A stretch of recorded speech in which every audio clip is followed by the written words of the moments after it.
10 years of DIY recording equipment. It really blows my mind. So I want to tell you a bit about the humble beginnings, since I've been on my mind a lot as I think about this anniversary.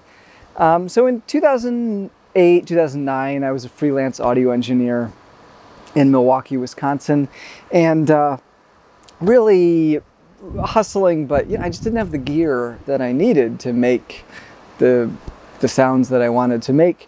And I know you've all been there, where you realize you need nicer gear, and then the sticker shock is just wild. You go from, oh, well, my $200 microphone is doing an okay job, and now people are telling me I need a $3,000 microphone.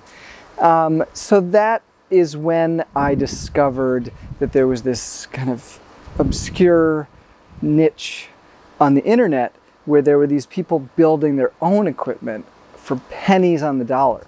Building a Neve 1073 for $200 a channel instead of $2,000. And it just set my brain on fire. It was just like, oh my God, you can do this? So I started building gear. Shortly thereafter, I moved to South Korea. This was 2008. This was the depth of the recession. And so looking for some way to stay afloat, my partner and I moved to South Korea to teach English. And I think without that, none of this would have happened, because there I really had a lot less access to studio and music and stuff. So I just needed an outlet for my obsession with recording, and B, proximity to this amazing place called the Yongsan Electronics Market, which was like a Mouser.com or DigiKey. It was like an electronic supplier, like IRL, where you could go and there was the guy with his resistors, and then next door was the guy with his switches, and then next door was the guy with the XLR jacks, and they would all tell you, oh, you want carbon resistors? Oh, that guy's down in this wing. It was just amazing. And so that was my first, that was like kind of my education in what parts looked like and which part was which, because I had built some stuff, but it was really paint by the numbers. I didn't know the difference between an electrolytic capacitor and a film capacitor, etc. And I had a ton of time to troll these message boards. And in that time, 2010, it was just a really exciting time for DIY. That was when Hairball Audio and KP were getting started. Silent Arts was creating these great projects for the board. I'm sure I'm going to miss a bunch of stuff. There was the Poor Man's Fairchild. It was just exploding with projects, and there already was the GSSL and all the JLM stuff. So it was just unreal that this very small community was creating all this incredible stuff. And what I realized, though, was that if you weren't obsessed with it like I was, and weren't willing to read these 90-page comment threads, that it was pretty inaccessible.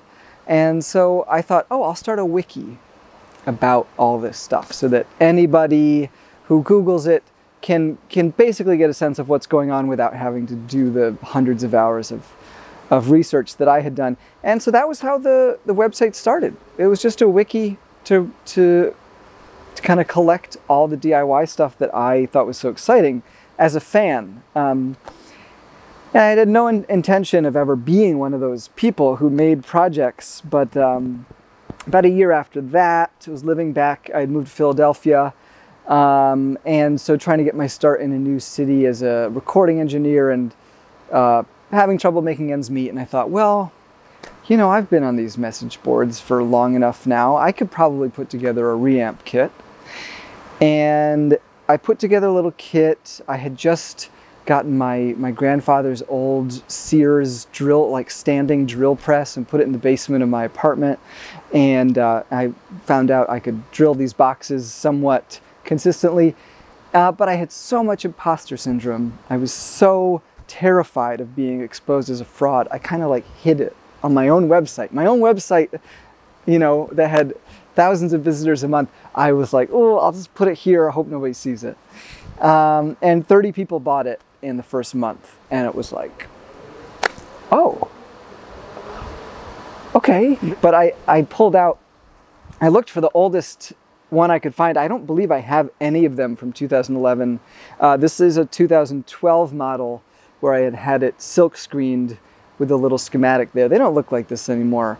If you have one of these, hold on to it. It's probably gonna be big bucks, if it's not already. It's telling to me how much has changed and how little has changed. You know, I still think of myself as a beginner in electronics, even though, you know, I've learned a lot. I've had plenty of time to learn. I hope I've learned something, but part of our DNA is that feeling of like, okay, we're not electrical engineers. We're audio people who have figured out enough electrical engineering to make the audio gear we want.